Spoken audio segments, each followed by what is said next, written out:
నమస్కారం. వార్తలకు స్వాగతం. ముందుగా ముఖ్యాంశాలు. కాకినాడలో ఏఎం గ్రీన్ అమోనియా పరిశ్రమకు శంకుస్థాపన కార్యక్రమంలో పాల్గొన్న సీఎం చంద్రబాబు నాయుడు. ఈ సందర్భంగా ప్రసంగం.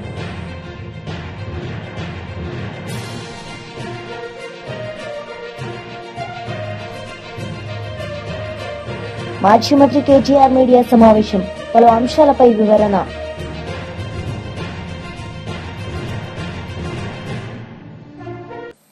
కాకినాడలో ఏఎం గ్రీన్ అమోనియా పరిశ్రమకు శంకుస్థాపన కార్యక్రమంలో సీఎం చంద్రబాబు నాయుడు పాల్గొన్నారు. ఈ సందర్భంగా ఆయన మాట్లాడారు. ఒక్కోసారి అందరికీ కోరికలుంటాయి, కానీ కొంతమంది అలాంటి ఆలోచనల్ని ఆచరణలో పెట్టగలిగేవాడు చాలా కొంతమంది. ఒకవేళ పెట్టాలనుకున్నా ఒక్కోసారి కలిసి రావు. కానీ వాళ్ళిద్దరిని చూస్తే డెడ్లీ కాంబినేషన్. ఈరోజు ప్రపంచంలో ఉండే బెస్ట్ కంపెనీస్ అందరితో కొలాబరేషన్ చేసి మనకుండే అవకాశాలు వారికి ఎక్స్ప్లెయిన్ చేసి వాళ్ళని కన్విన్స్ చేసి Petronas I have seen. She is here. I know that country, small country, big thinking, not now for the last 4 or 5 decades, 5-6 decades. I have seen their road, east coast road, 8-lane road at that time, 2 crore population.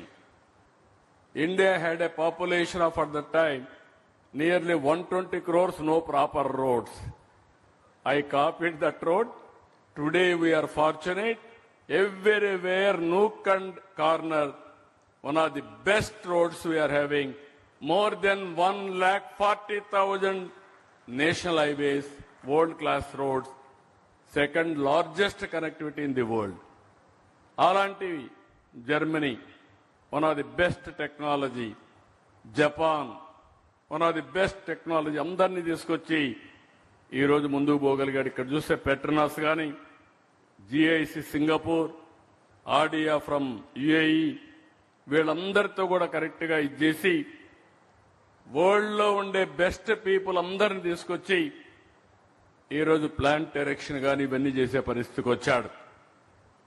ఈరోజు ఏమాత్రం కూడా అనుమానం లేదు. ఈరోజు చూస్తే green hydrogen, అందులో నుంచి green ammonia, ఈ మెథనాల్, ఎస్ఏఎఫ్, అదే మరి గ్రీన్ మాలిక్యూల్స్, 1-2 కాదు, ఇవన్నీ కూడా చాలా థింకింగ్ ఉంది ఇందులో. నాకు ఏమాత్రం అనుమానం లేదు. కాకినాడ రాబోయే రోజుల్లో గ్రీన్ ఎనర్జీ అంటే ప్రపంచం ముందు మొత్తం అందరూ కూడా చర్చించుకునే పరిస్థితి వస్తుంది. ఇది జరుగుతుందని చెప్పి కూడా మరొకసారి మీ అందరికీ తెలియజేస్తున్నా. ఈరోజు ఇప్పటికే ఏఎం గ్రీన్ జర్మనీకి చెందిన యూనిపెర్ ఎస్సీతో ఒప్పందం చేసుకోవడం శుభ పరిణామం. 2030కి 27, 28, 30 3 మైల్ స్టోన్స్ పెట్టుకొని ముందుకు పోతున్నారు. ఎందుకంటే అందరం మాట్లాడుతున్నాం డీకార్బనైజేషన్ చేయాలని అందరం మాట్లాడుతున్నాం. కానీ ఒక మాటలో చెప్పాలంటే యూరోప్ అయితే అందరికంటే ఒక అడుగు ముందుకొచ్చే పరిస్థితికి వచ్చారు. ఈరోజు ఇంకో పక్క ఎలక్ట్రోలైజర్స్, ఇక్కడ ఇంకొక అడుగు ముందుకేశారు. కాకినాడలోనే 2 గిగావాట్ల ఎలక్ట్రోలైజర్స్ తయారు చేయడానికి ఒక 2,000 కోట్ల రూపాయలు ఖర్చు పెడుతున్నారు. ఇది కూడా ఒక మేజర్ బ్రేక్ త్రూ అని చెప్పి కూడా నేను మీకు తెలియజేస్తున్నా. ఓసారి మేము పబ్లిక్ పాలసీలు తీసుకొస్తాం, దాన్ని వాడుకునే నాయకత్వం కూడా కావాల్సిన అవసరం ఉంది. నేను AP integrated clean energy policy 2024 తీసుకొచ్చాను. ఇప్పటికి కూడా దేశంలోనే బెస్ట్ పాలసీ. చాలా మందిని కాపీ చేస్తున్నారు, కానీ కాపీ చేయొచ్చు, కానీ దాన్ని అమలు చేసే అనుకూలమైన పరిస్థితులు అక్కడ ఉండవు. కానీ అలాంటి అనుకూలమైన పరిస్థితులు మన రాష్ట్రంలో ఉన్నాయి. ఇక్కడ మీరు చూస్తే 25% క్యాపిటల్ సబ్సిడీ, ఎస్జీఎస్టీ 100% రీఎంబర్స్మెంట్, విద్యుత్ డ్యూటీ మినహాయింపు, ట్రాన్స్మిషన్ ఛార్జెస్ తగ్గింపు, నీటి ఛార్జెస్తో రాయితీ అన్ని కూడా ఇచ్చాం.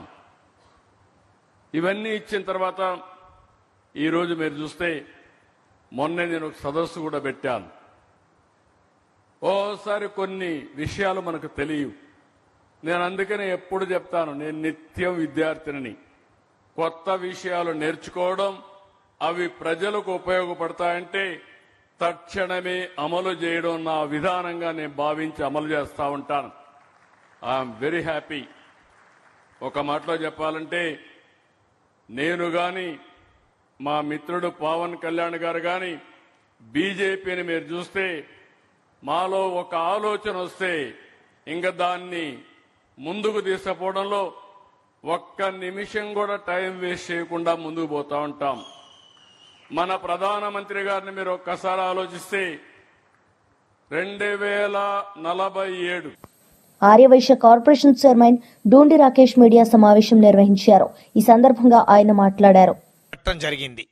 మేనిఫెస్టోలో పెట్టడమే కాకుండా మొదటి సంవత్సరమే కూటమి ప్రభుత్వం ఏర్పడిన తర్వాత ఆ కార్యక్రమాన్ని టేకాఫ్ చేసి స్వయంగా ముఖ్యమంత్రి నారా చంద్రబాబు నాయుడు గారే ఏ విధంగా అయితే తిరుపతిలో తిరుమతి వెంకన్న స్వామికి పట్టు వస్త్రాలు సమర్పిస్తారో, ఎలాగైతే కనకదుర్గమ్మ వారికి విజయవాడలోని కనకదుర్గమ్మ వారికి పట్టు వస్త్రాలు సమర్పిస్తారో, ఏ విధంగా అయితే శ్రీశైలం మల్లన్న స్వామికి పట్టు వస్త్రాలు సమర్పిస్తారో, అలాగే కన్యకా పరమేశ్వరి అమ్మవారికి కూడా స్వయంగా పెనుగొండ వచ్చి అమ్మవారి ఆత్మార్పణ దినోత్సవాన్ని అధికారికంగా ప్రకటింపజేసి స్వయంగా మన ప్రీతమ నేత ముఖ్యమంత్రి నారా చంద్రబాబు నాయుడు గారే పట్టు వస్త్రాలు సమర్పించిన సంగతి మీ అందరికీ తెలిసిందే.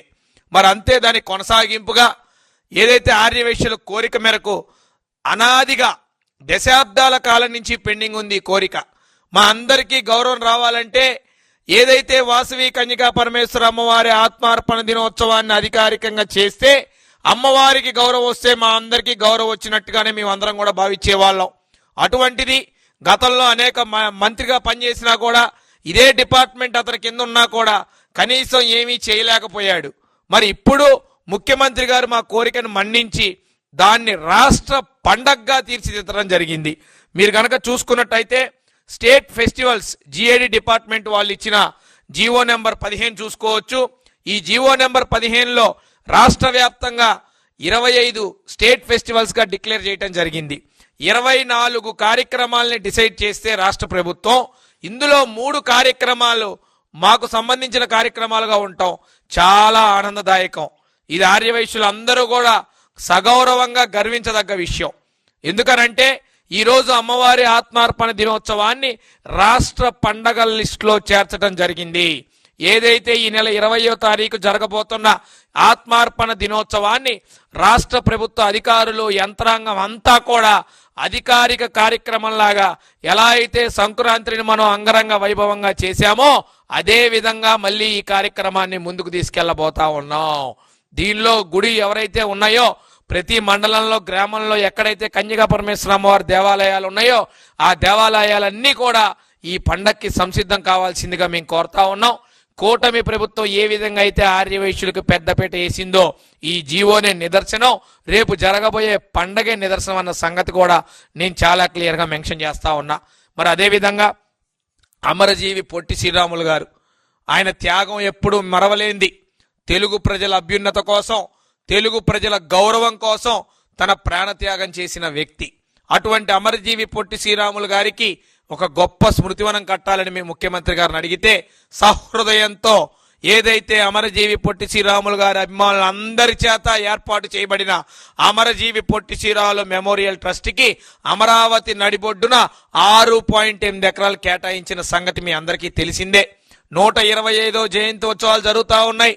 రాబోయే మార్చి 16వ తారీఖున ఎలాగైనా సరే 58 రోజుల దీక్షకి ప్రతీకగా 58 అడుగుల విగ్రహావిష్కరణ కూడా చేయాలనే పట్టుదలతో అందరం కలిసి పనిచేస్తా ఉన్నాం.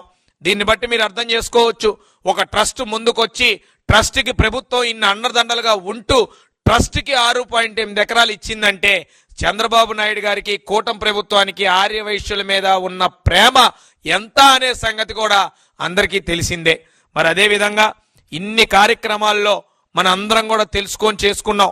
మరి ఇంకొక విషయం మీ అందరికీ తెలుసు, పెనుగొండ అమ్మవారి ఎక్కడైతే జన్మస్థలం ఉందో పశ్చిమ గోదావరి జిల్లాలో పెనుగొండ గ్రామం ఏదైతే ఉందో ఆ గ్రామానికి వాసవి పెనుగొండగా పెట్టాలని ఎప్పటి నుంచో అడుగుతా ఉన్నాం. ఆ ఊరు పేరు మార్చండి సార్, మాకు వాసవి పెనుగొండగా మాకు అవకాశం ఇవ్వండి సార్ అని ఎన్ని ప్రభుత్వాలు మారినా కూడా దాని మీద ఎవరు కూడా దృష్టి పెట్టని పరిస్థితి. కానీ ఈరోజు మన ముఖ్యమంత్రి ప్రజల పరిపాలనని ప్రజలు మెచ్చే పరిపాలన చేసే మన కూటమి ప్రభుత్వం యువనేత నారా లోకేష్ గారి సహకారంతో వాసవి పెనుగొండ జీవోని కూడా తీసుకురాగలిగామంటే ఇది కేవలం కూటమి ప్రభుత్వం యొక్క నిర్దిష్టమైన పాలనకి నిదర్శనమని, అదేవిధంగా యువనేత నారా లోకేష్ గారికి చంద్రబాబు నాయుడు గారికి కూడా ప్రత్యేకమైన ధన్యవాదాలు తెలియజేస్తున్నామని తెలియజేస్తా ఉన్నా. వాసవి పెనుగొండగా మారుస్తామని హామీలతో చెప్పలా, అది మేనిఫెస్టోలో కూడా మేము పెట్టలా. కానీ ఎక్కడైతే ఆర్యవైశ్యులు వైఎస్ఆర్సీపీ లీడర్ గోరంట్ల మాధవ్ మీడియా సమావేశం నిర్వహించారు. ఈ సందర్భంగా ఆయన మాట్లాడారు. ఎందుకంటే చంద్రబాబు నాయుడు మొదటి నుంచి కూడా ఎందుకో ఏమో lift irrigation, Rayalaseema lift irrigation ని ఇబ్బంది పెట్టడానికి ఎన్నో కుట్రలు కుతంత్రాలు చేసుకుంటూనే రావటం జరిగింది. కేవలం ఇది జగన్మోహన్ రెడ్డి గారికి ఆ ఖ్యాతి దక్కుతుంది, ప్రజలలో ఆయన గౌరవించబడతాడు అన్న ఒక దురుద్దేశంతో చంద్రబాబు నాయుడు గారు ఈ దుశ్చర్యకు ఆయన శ్రీకారం చుట్టడం జరిగింది. ఏదైతే ప్రధానమంత్రి మోడీ గారు ప్రత్యేక హోదా విషయంలో ప్యాకేజీని చంద్రబాబు నాయుడుకి ఇస్తే ఆ ప్యాకేజీని ఆయన పోలవరం ప్రాజెక్టుగా మార్చుకొని దాన్ని మళ్ళీ ఏటీఎంగా వాడుకున్న నీచ చరిత్ర, దాన్ని స్వయంగా ఈ దేశ ప్రధానమంత్రి మోడీ గారే ఈ మాటను చెప్పడం జరిగింది. ఈరోజు మోడీ గారు ఏటీఎంగా పోలవరాన్ని ఉపయోగించుకున్నాడంటే ఈరోజు స్వయంగా రేవంత్ రెడ్డి గారు అసెంబ్లీ సాక్షిగా అసెంబ్లీలోనే చంద్రబాబు నాయుడు గారు ఆయన ఇద్దరు కలిసి ఏదైతే ఈ రాయలసీమ లిఫ్ట్ ఇరిగేషన్ ఉందో ఆ లిఫ్ట్ ఇరిగేషన్ ని జరగకుండా చంద్రబాబు నాయుడిని ఇన్ఫ్లుయెన్స్ చేసినాను అనే మాటను రేవంత్ రెడ్డి గారు చెప్పడం జరిగింది. దాన్ని ప్రధానమంత్రి, ప్రత్యేక హోదాను ప్రధానమంత్రి చెప్తే రాయలసీమ లిఫ్ట్ ఇరిగేషన్ గురించి ఒక రాష్ట్ర ముఖ్యమంత్రి గారు చెప్పడం అనేది దీంట్లో చాలా గమనించాల్సిన విషయం. ఖచ్చితంగా చంద్రబాబు నాయుడు గారు లిఫ్ట్ కోసం గిఫ్ట్ తీసుకోలేదు అంటే ఆయన ఒక ప్రెస్ మీట్ పెట్టైనా దాని మీద క్లారిటీ ఇవ్వాల్సిన అవసరం ఉంది. ఎందుకంటే లిఫ్ట్ ఇచ్చినది చంద్రబాబు నాయుడే అనే మాటను రేవంత్ రెడ్డి అసెంబ్లీ సాక్షిగా చెప్పడం జరిగింది. దాని మీద క్లారిటీ ఇవ్వాల్సిన బాధ్యత చంద్రబాబు నాయుడు గారి మీద ఉంది. ఏమి గిఫ్ట్ తీసుకున్నావు అనేది ఖచ్చితంగా చెప్పాలి. 1956లో పెద్ద మనసులో ఒప్పందం జరిగి అప్పుడు తెలంగాణకు మేలు జరిగితే ఇప్పుడు చిన్న మనసులో ఒప్పందంలో ఏమి జరిగింది అనడం అనే దాంట్లో క్లారిటీ ఇవ్వాల్సిన బాధ్యత చంద్రబాబు నాయుడు గారి మీద ఉంది. ఖచ్చితంగా దీని మీద క్లారిటీ ఇవ్వాలి. ఎటువంటి పరిస్థితుల్లో కూడా రాయలసీమ ప్రజలు చంద్రబాబు నాయుడు గారిని గాని కూటమి ప్రభుత్వాన్ని గాని ఉపేక్షించే పరిస్థితే లేదు. దీని మీద తొందరగా క్లారిటీ ఇవ్వాలి. ఆయన ఏమి గిఫ్ట్ తీసుకున్నాడో, లిఫ్ట్ నిచ్చి ఏమి గిఫ్ట్ తీసుకున్నాడో దానిపైన క్లారిటీ ఇవ్వాల్సిన బాధ్యత చంద్రబాబు నాయుడు గారు మీద ఉందనేది నేను రాష్ట్ర ప్రజలకు తెలియజేస్తున్నాను.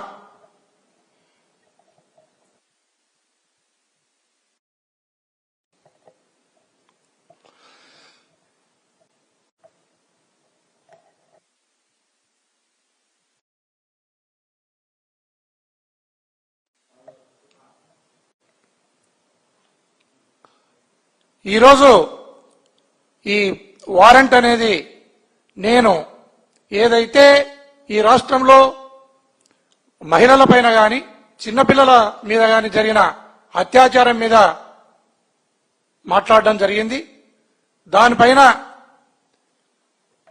నిరంకుశంగా ఈ ప్రభుత్వం నా పైన ఒక కేసును రిజిస్టర్ చేయడం జరిగింది.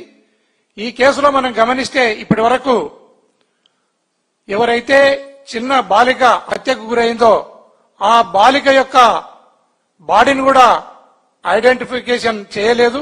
దానిపైన నిజమైన ముద్దాయిలను కూడా ఎమ్మెల్యే కేతిరెడ్డి పెద్దిరెడ్డి మీడియా సమావేశం నిర్వహించారు.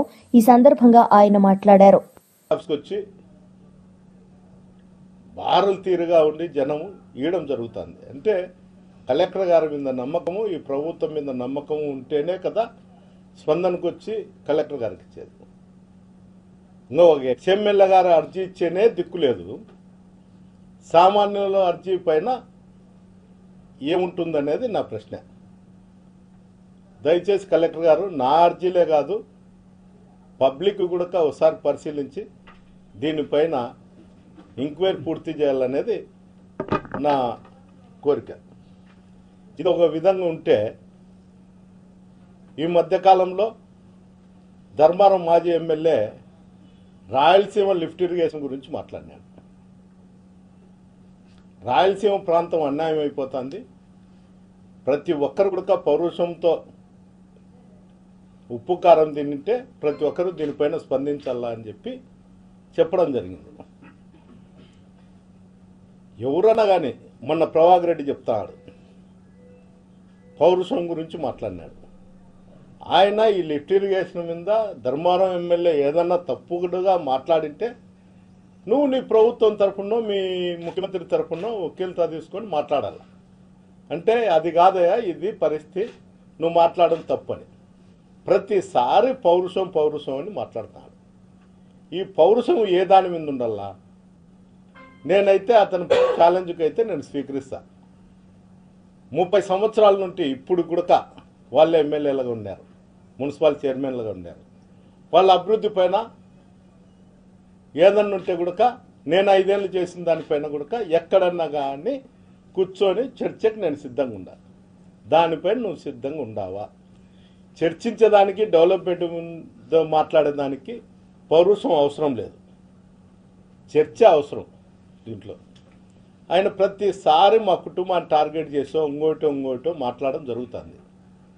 నేనైతే అన్ని విధాలుగా నీకు నేను చెప్పడం ఒకటే జరుగుతుంది. నువ్వు రాజకీయంగా నువ్వు ఎదుర్కొంటావా, లేకపోతే అభివృద్ధి పైన ఎదుర్కొంటావా?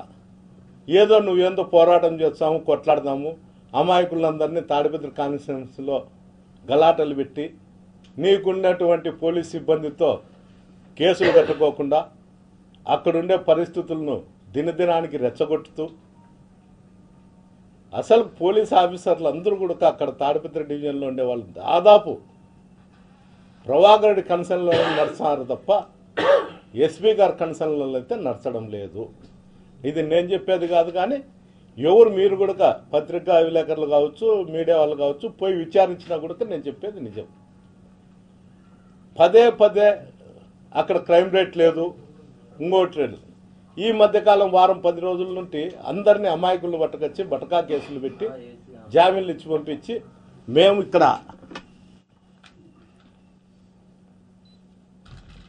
ఇక్కడ మటకాన్ని నిర్మిలి కూకుడు వేళ్లతో తుడిచేస్తున్నామని స్టేట్మెంట్లు ఇచ్చుకుంటూ అన్నీ ఉన్నాయి. బాగానే ఉంది. మీరు అసలైన వ్యక్తులను ఎప్పుడన్నా అరెస్ట్ చేసినారా? ఏదన్నా ఉంటే మీరు రైట్ ట్రయల్గా మీరు చెప్పండి, చెప్పండి. ఇంకోటి మీరేం చేస్తున్నారు, ఏంటికైనా సిద్ధము అని చెప్తున్నారు.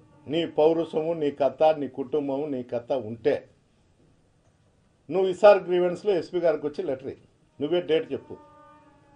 అయ్యా నేను ఎక్స్ఎమ్మెల్యే గారు కొట్లాడబోతున్నాము, ఫలానా సప్తగిరి సర్కిల్లోనో, లేకపోతే టవర్ క్లాక్ కన్నో, లేకపోతే కర్నూలు కొన్నాడు గుడ్చు కన్నో, కడపలో కోటిరెడ్డి సర్కిల్లోనో కొట్లాడతాము. మా మీద ఏం జరిగినా కూడా మా మీద ఎలాంటి కేసులు బుక్ చేయొద్దండి అని నువ్వు చేతనైతే నువ్వే డేట్ ఇచ్చి నువ్వే అన్నీ చెప్పి నువ్వే ఎప్పుడు పిలుస్తావు. నా కుటుంబం నీ కుటుంబం మాత్రమే చూస్తాం. ఎందుకు దినాం నువ్వు చెప్పేది ఏందో నువ్వు పెద్ద పాలిగాని అనుకోనో, లేకపోతే ఈ రాష్ట్రంలో నిన్ను పెద్ద హీరో చూడాలనుకోనో ఇవన్నీ మాట్లాడుతాడా? నీ చేతనైతే నేను ఈరోజు కూడా చెప్తాడా, రాజకీయాలనే ఓటమి గెలుపు అనేది సహజం. నువ్వు కక్ష సాధింపుకో, నువ్వు ఏదో చేస్తా, పౌరుషము పుట్టగోసి అని చెప్తాండావు. నీ పౌరుషం ఏదన్నా ఉంటే నేను ఇప్పుడు కూడా చెప్పిన, Kadapa, Kurnool, Anantapuram, Saptagiri circle, tower clock, కొండాడిపురుష, కోటిరెడ్డి సర్కిల్ ఎప్పుడు ఏడగొట్లాడదాము, కొట్లాడదాం. నీ కుటుంబం, నీ కొడుకు, నువ్వు మీ అన్న కొడుకు. మాజీ మంత్రి కేటీఆర్ మీడియా సమావేశం నిర్వహించారు. ఈ సందర్భంగా ఆయన మాట్లాడారు. విస్తరిస్తూ మరి జంట నగరాలుగా అటు సికింద్రాబాద్ ఇటు హైదరాబాద్గా మరి జోడెద్దుల మాదిరిగా ఒకదాన్ని ఇంకోదాన్ని విరదీయలేకుండా అట్లా అభివృద్ధిలో కానీ అల్టిమేట్గా విస్తరణలో కానీ రెండు నగరాలు భారతదేశంలో అదేవిధంగా ప్రపంచవ్యాప్తంగా కూడా ఇంగ్లీష్లో ట్విన్ సిటీస్ అని, అలాగే తెలుగులో జంట నగరాల పేరుతో అందరికీ కూడా ఈ ప్రాంతం గురించి తెలిసిన వాళ్ళందరికీ కూడా సుపరిచితమైన నగరాలు హైదరాబాద్, సికింద్రాబాద్. ఇవాళ ఈ ప్రభుత్వం, కాంగ్రెస్ ప్రభుత్వం, మేము గతంలో విన్నాం, చిన్నప్పుడు చదువుకునేటప్పుడు తుగ్లక్ అనేవాడు ఒకడు ఉండేటోడు, కొన్ని పిచ్చి పనులు చేసినాడు, ఢిల్లీ నుంచి రాజధానిని తరలించాలనే ప్రయత్నం చేసినాడు అని చెప్పి మేము ఎప్పుడో పుస్తకాల్లో చదువుకునేదే తప్ప ఇవాళ ప్రత్యక్షంగా తుగ్లక్ అంటే ఎట్లా ఉంటుందో, తుగ్లక్ పరిపాలన ఎట్లుంటుందో ఇవాళ మాకు కనబడతా ఉన్నాయి. ఒక పిచ్చోడి చేతిలో రాయి మాదిరిగా గెలిచిందేమో ప్రజలకి కేసీఆర్ గారి కంటే ఎక్కువ మేలు చేస్తా అని చెప్పి గెలిచినారు. కళ్యాణ లక్ష్మి అంటే కాదు తులం బంగారం అన్నారు. 10,000 రైతు బంధు అంటే కాదు 15,000 ఇస్తామన్నారు. ఒక ముసలమ్మకు మాత్రమే పెన్షన్ ఏంది, ఇద్దరికి ఇవ్వాల పెన్షన్, అది కూడా 2,000 కాదు 4,000 ఇస్తామన్నారు. ఇవన్నీ కూడా 100 రోజుల్లోనే చేస్తాము, 6 గ్యారంటీలు, 420 హామీలు అని అడ్డగోలు అబద్దాలు చెప్పి అధికారంలోకి వచ్చారు. మరి అధికారంలోకి వచ్చిన తర్వాత 6 గ్యారంటీలు అటకెక్కించినారు. 420 హామీలు మరి ఏ మూలకు పోయినాయో తెలియదు. కానీ ఇవాళ చేస్తున్నది ఏంది, మొట్టమొదటి పని టీఎస్ను టీజీ అన్నారు, అది జరిగింది. దానివల్ల ఏ జీవితం మారిందో, ఎవరికి ఆనందం కలిగిందో, ఏ పేదవాడికి లాభం కలిగిందో ఇప్పటివరకు తెలియదు. తెలంగాణ తల్లిని తీసేసి కాంగ్రెస్ తల్లిని తీసుకొచ్చి పెట్టినారు. అట్లాగే ఆ తల్లి చేతుల్లో తెలంగాణకు ప్రతీకగా ఉండే బతుకమ్మను తీసి పక్కన వారేసినారు. అసలు తెలంగాణ అస్తిత్వానికే దెబ్బకొట్టే విధంగా మరి ఆ తల్లి రూపునే మార్చి ఇవాళ ఒక దివాలా తీసిన కళావిహీనంగా ఉన్న కాంగ్రెస్ తల్లిని మన మీద రుద్దే ప్రయత్నం బలవంతంగా ఒకవైపు. ఇంకా విచిత్రం, రాచరిక పోకడలు అంటాడు. ఏమనంటే హైదరాబాద్కి నిషాన్ చార్మినార్, ఆ చార్మినార్ని తీసేస్తా అంటాడు. ఏది, మన తెలంగాణ రాజముద్ర నుండి. కాకతీయ రాజులు, కాకతీయ డైనాసిటీ వారు తెలంగాణకు చేసిన విశేషమైన మేలు మీరు చూడాలి అనుకుంటే మీరు తెలంగాణలోని ఏ జిల్లాకి పోయినా వారు కట్టించిన చెరువులు, వారి ఆధ్వర్యంలో జరిగిన వ్యవసాయ పురోగతి ఇవన్నీ మీకు కనబడతాయి. అట్లాంటి కాకతీయుల కళా ప్రభావానికి, కాకతీయ గొప్పతనానికి వెలుగుగా ఉన్న, వరంగల్కు చిహ్నంగా మారుపేరుగా ఉన్న కాకతీయ కళాతోరణాన్ని తీసేస్తారు. ఇట్లా అపసవ్యపు పనులు, దిక్కుమాలిన పనులు, తుగ్లక్ పనులు తప్ప ఈ ముఖ్యమంత్రి గారు చేసిందేమీ లేదు. ఇంకా విచిత్రమైన విషయం ఏమంటే కేసీఆర్ గారి నాయకత్వంలో అధికార వికేంద్రీకరణ జరగాలి అని చెప్పి, ప్రజల దగ్గరికి పాలన పోవాలి. ప్రజాపాలన అంటే నిజమైన నిర్వచనం ప్రజల దగ్గరికి ఎంత సన్నిహితంగా పాలన ఉంటే అంత మంచిదని చెప్పి 10 జిల్లాల తెలంగాణని 33 జిల్లాలు చేసుకున్నాం. కొత్త రెవెన్యూ డివిజన్లు ఏర్పాటు చేసుకున్నాం, కొత్త మున్సిపాలిటీలు, కొత్త మండల కేంద్రాలు, అట్లాగే తాండాలు గ్రామ పంచాయతీలుగా అట్లా కేసీఆర్ గారి నాయకత్వంలో ప్రజల దగ్గరికి పరిపాలన తీసుకొని పోయే ప్రయత్నం చేసినాం. హైదరాబాద్ మహానగరంలో కూడా గతంలో 24 సర్కిల్ ఉంటే గ్రేటర్ హైదరాబాద్ మున్సిపల్ కార్పొరేషన్లో 30 సర్కిళ్లకు పెంచుకున్నాం. గతంలో 4 జోన్లుంటే 6 జోన్లు చేసుకున్నాం. ప్రతి జోనల్ కమిషనర్కి, ప్రతి డిప్యూటీ కమిషనర్కి శాంక్షన్ లిమిట్స్ పెంచుకున్నాం. అంటే ఇవన్నీ చేసుకున్నాం, కానీ హైదరాబాద్ అస్తిత్వాన్ని మాత్రం మేము ముట్టుకోలేదు. హైదరాబాద్ అస్తిత్వాన్ని దెబ్బతీసే ప్రయత్నం చేయలేదు. ఎందుకంటే హైదరాబాద్ అనేది ఒక హైదరాబాద్ ప్రజలకు సంబంధించి కాదు, తెలంగాణ ప్రజలందరికీ గర్వకారణమైన ఒక ఐడెంటిటీ హైదరాబాద్, సికింద్రాబాద్ జంట నగరాలు అంటే మనం చిన్నప్పటి నుంచి వింటున్న మాట. అట్లాంటిది ఇవాళ ఈ తుగ్లక్ ముఖ్యమంత్రి ఆయన తీసుకున్న ఒక నిర్ణయం వల్ల సికింద్రాబాద్కు ఒక ఐడెంటిటీ అనేది లేకుండా, ఒక అస్తిత్వం అనేది లేకుండా సికింద్రాబాద్ని శాశ్వతంగా చరిత్ర పుటలకి. వార్తలు ముగించే ముందు ముఖ్యాంశాలు మరోసారి. కాకినాడలో ఏఎం గ్రీన్ అమోనియా పరిశ్రమకు శంకుస్థాపన కార్యక్రమంలో పాల్గొన్న సీఎం చంద్రబాబు నాయుడు. ఈ సందర్భంగా ప్రసంగం.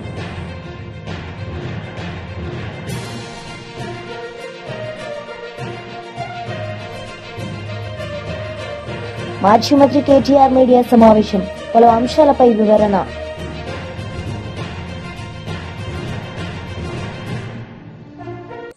ఈ వార్తలు ఇంతటితో సమాప్తం. తిరిగి ప్రసారమయ్యే వార్తల్లో మళ్ళీ కలుద్దాం. అంతవరకు సెలవు. నమస్తే.